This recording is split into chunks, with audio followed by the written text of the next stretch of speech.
Hi everybody, it's 314 Reactor here, and today we're going to be looking at a game called Chernobylite. It's been released on PlayStation 4 and Xbox One and PC in July 2021 for Windows and September 2021 for consoles, and it's just been released a few days ago, PlayStation 5 and Xbox Series X and S. It's also had an enhanced edition release for PC. It uses Unreal Engine 4 and it now includes ray tracing and DLSS. What I'm going to be doing is running a few benchmarks with my RTX 3090 and we'll see how it performs. So let's dive right in and check out the graphic settings. So you've got your basic video settings here, full screen, resolution, FOV slider, which goes up quite high, which is really good. We've got VSync off and we've got the frame rate lock off. Let's go check out the advanced video settings. So we've got everything here on ultra, draw distance as high as it goes, shadows, contact shadows, lens flare, chromatic aberration, bloom, motion blur, depth of field, tessellation, ray tracing on ultra, and DLSS on quality. So let's run a benchmark with those settings, and let's see what it looks like and how it runs.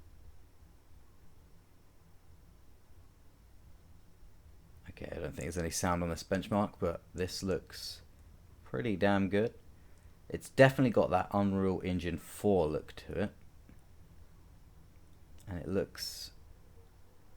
I'd say it looks a little bit blurry, like there's TAA going on, but there shouldn't be any because DLSS is on.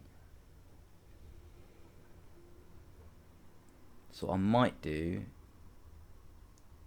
It's also stuttering a bit there. What I might do is...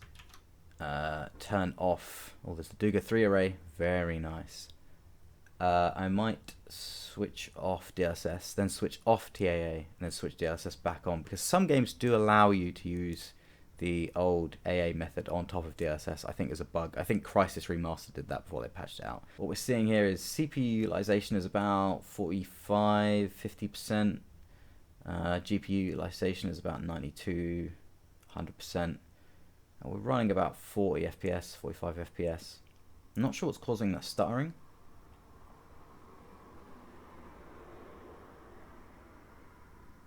But we'll keep an eye on it as we go.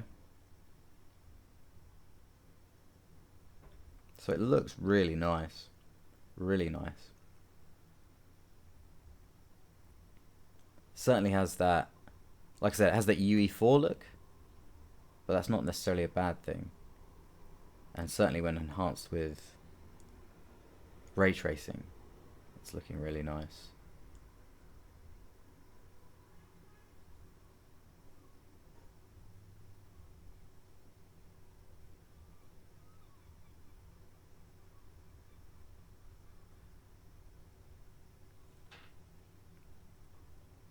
After playing the Matrix demo on PS5, you really notice how much different the Nanite engine makes.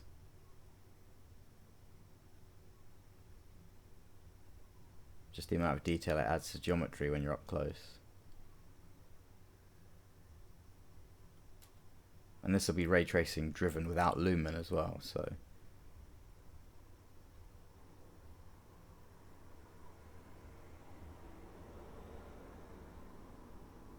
Some slight oddities with the shadow on that tree there.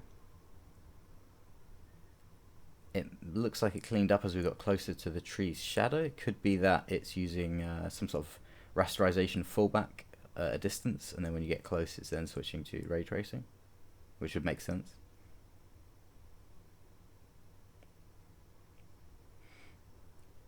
Getting a very Metro Exodus sort of look in these internal areas, obviously because of the art style and because of the ray tracing.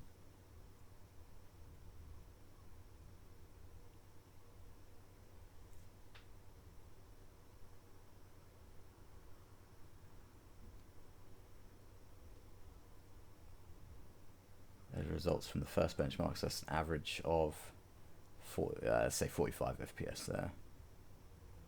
Looks like it's moving on to another run. So this looks really good here. Really, really good. As I said, there's just a little bit of blur in those, especially in that distance concrete block there.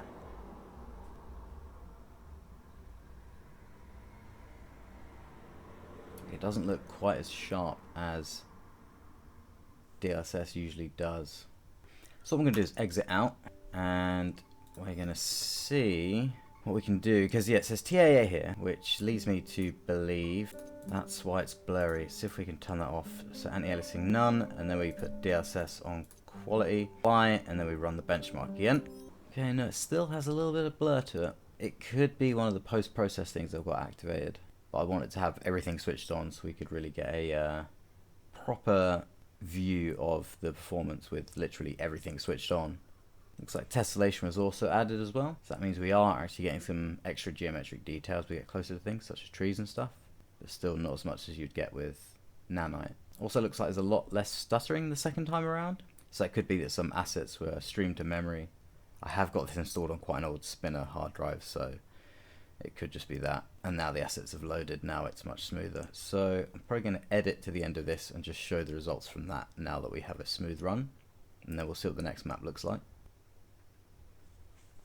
Alrighty, so there we are at the end, and the minimum FPS is 32, whereas I think it was like 7 on the previous run. Average FPS is the same, 45. So yeah, it looks like the first time you run it, it does need to load a few things. I'm guessing with an SSD that won't be such an issue, but there was some stuttering on the first run. I think that's purely down to the fact I was running off of an old hard drive though. And here we are back at the second map. There's still that tiny little bit of blur on that concrete block ahead. Just a tiny bit though, just giving it that, like I said, that Unreal Engine 4 look. Other than that, this looks really good. There's some slight oddities on those trees on the left there, and on the wires above, which is interesting because DLSS is usually much cleaner than that. But like I said, it could be something to do with the post-processing I have.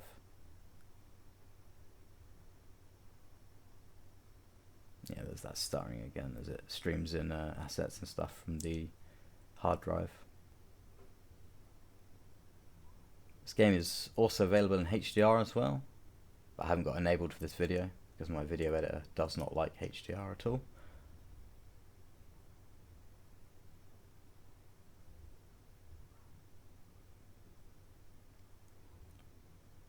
Yeah, look at that detail.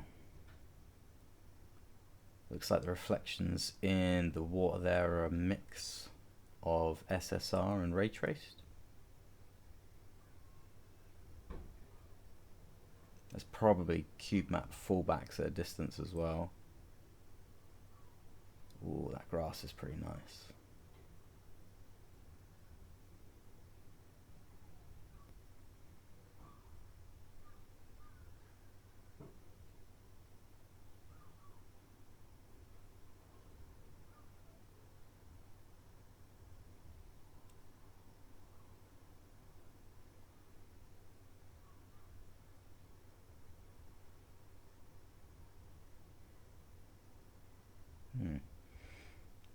That was some interesting pop in and pop out.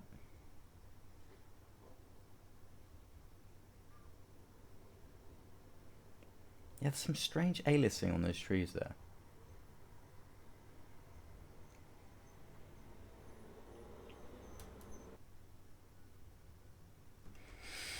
So again, that's about 45 FPS average. Let's head out and check out free play. See, this is what I like because it means you can start wherever you want, select all different stuff, and customize your own game. That's really good. That's really appreciated. It's always good when a game gives you freedom to start it however you want without having to. So this is my first time playing this game, and this is very stalkerish. I mean, it sounds obvious to say, but yeah, wow. I think they've probably been influenced by mods such as Anomaly for Stalker, which allow you to custom start anywhere you want, and also set the weather, which I think is a really cool setting. That's very cool. This is kind of creepy. So as you can see, we're running about 45 to 50 FPS, which makes sense given the detail. Oh wow. See if we can turn off ray tracing in game. Yes, looks like we can. Very nice. Ray tracing off. And we are up to 100 frames a second. So turning on ray tracing up to ultra halves your frame rate by the looks of it, which isn't unexpected.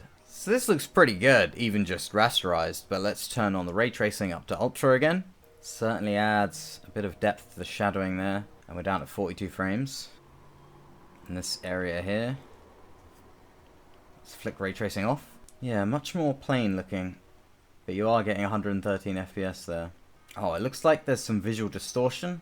That looks like it's intentional, either from the rain or from radiation or something. That could explain some of the weird aliasing issues we were seeing earlier, if there's some sort of post-process effect going on causing that. Let's turn the ray tracing back on. I don't know if there's global illumination. I think it might just be shadowing and reflections.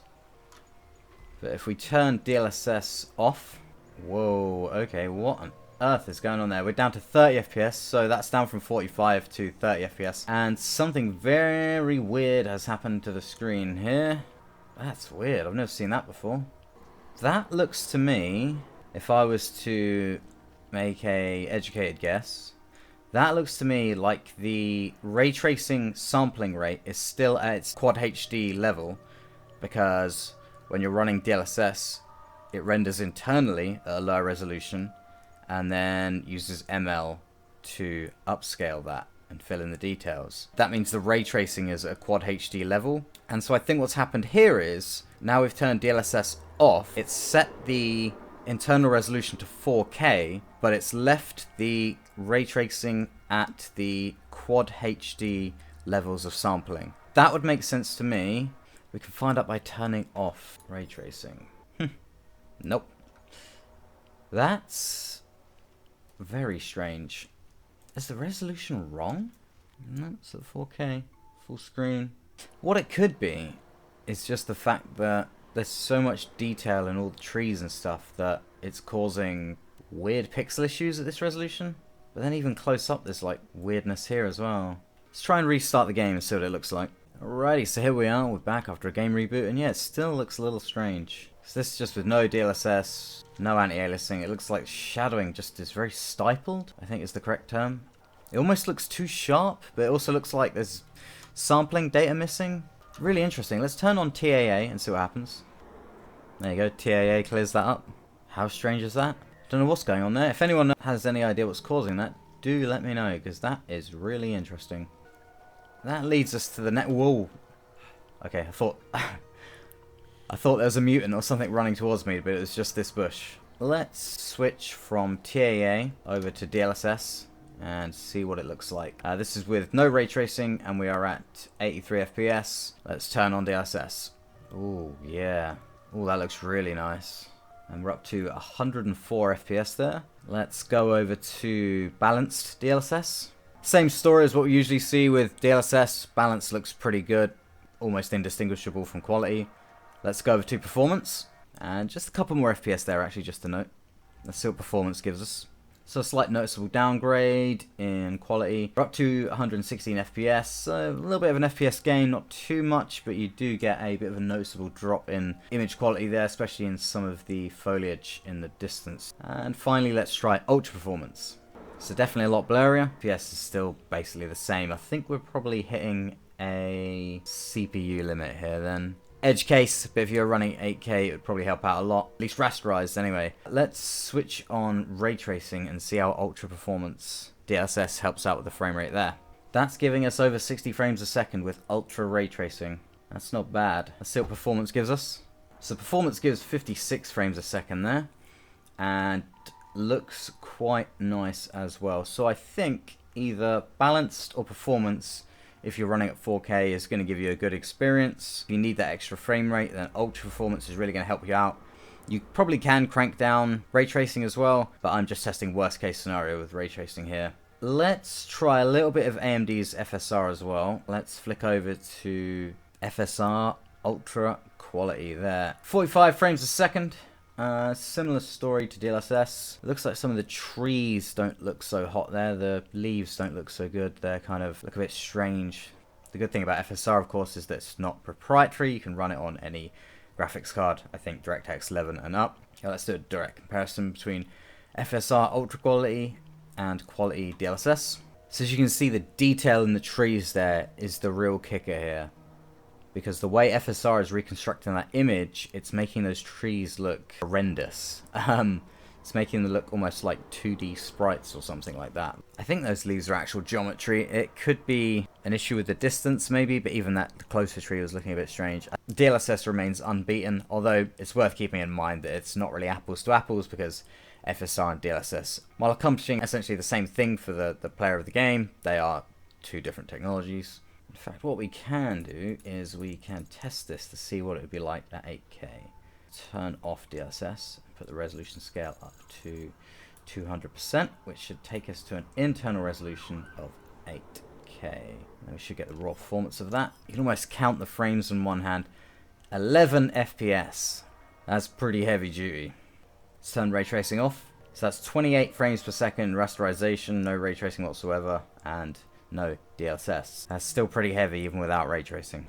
So overall, yeah, I'd say if you want to run ray tracing and you're running a 3060 at 1440p or something, balanced or performance, DLSS is really going to get you through. If you've got a lower render card such as 2060, 2050, 2070, something like that, and you're running at Quad HD or 1080p and above and you've got ray tracing on, performance DLSS may do the trick, or perhaps you can crank it to ultra performance just to get that extra FPS out, or of course you can turn ray tracing down, and I imagine the FSR different levels, if you haven't got an NVIDIA card, will give you similar performance gains. With ray tracing on, it looks like the reflections are more diffuse in the water. There we go, so we can see a tree there. That's the reflection we're looking at. Let's crank ray tracing off. Just SSR, less detailed, and then ray tracing back on. So it's not just a case of reflections that stay on off screen, it's also a case the reflections are a bit more realistic, seem to be a bit more diffuse where you'd expect it to be. Let's get a close look at these shadows. That's with the ray tracing on. Let's flick it back off again. Ah yeah, it is doing shadowing. It looks like there's a mix though. So from what I can see, it's doing shadowing, reflections, and possibly a bit of direct lighting, but I'm not sure about global illumination. So if we flick it back on, yeah, so you can still see like the original shadow there. Like I think the original rasterization shadow there. But then also there's the additional ray trace shadow on top of it, which is adding extra detail through those leaves. So it looks like it's doing both at once, or there's possibly some sort of fallback going on there. So yeah, as far as I read, and as far as I'm seeing, it's just shadowing and reflections. Let's turn that ray tracing off here and get a good look at these bits of wood here, these crates. Yeah, the lighting on them looks basically the same. So I don't think it's global illumination. It doesn't look like it's global illumination. So if we go indoors, got the torch shining there. What the hell is that? Okay, there's a creepy monster back there. Let's try not to alert it. So this is with, oh god, this is a bit scary. This is with the ray tracing off. Let's switch the ray tracing on. Yeah, some slight difference in shadowing and stuff, but I don't think there's any global illumination going on there. So, overall, pretty damn nice looking. Nice little upgrade. Again, tessellation's a welcome thing. In fact, let's do one quick test on tessellation. So, we're right next to a tree here. And some rocks. That's with tessellation on. Let's turn that tessellation off. Pretty much one extra frame there gained from that. Not too much difference on the geometry of the tree there. Let's turn it back on. I did notice that this tree up here was affected by turning that tessellation on or off, so it could be there's geometric detail in the leaves that's getting adjusted. So there's probably some more stuff they can probably patch into this. But overall, it's very, very impressive. And the game looks pretty cool. Again, the fact that it has the free play option, that's pretty awesome to me. Definitely going to play through this. So I could run some more benchmarks, but I think we've got a good idea here of what's going on with the ray tracing and what the performance is. So I'm going to wrap the video up there. Otherwise, we could spend hours looking at all the little details, and I probably will. DLSS, really nice addition, whether or not you're running ray tracing. The amount of customization the graphics options allow is really, really nice. And there's even a photo mode as well, which I haven't actually even looked at yet. Again, another nice addition. So yeah, I believe if you've already got the game, this is a free upgrade. I'm not sure of the levels of upgrade for PS5 and Xbox One S and One X. I imagine Digital Foundry will do a video on the comparisons of that. Please do leave a like and a subscribe. Let me know if you'd like to see more of this game. I definitely want to play through it myself. Leave a comment, let me know what you think. Especially let me know what you think was happening with that issue earlier when we turned off DLSS. That'd be really good to know what's causing that. I hope everyone's staying safe, and I will see you in the next video.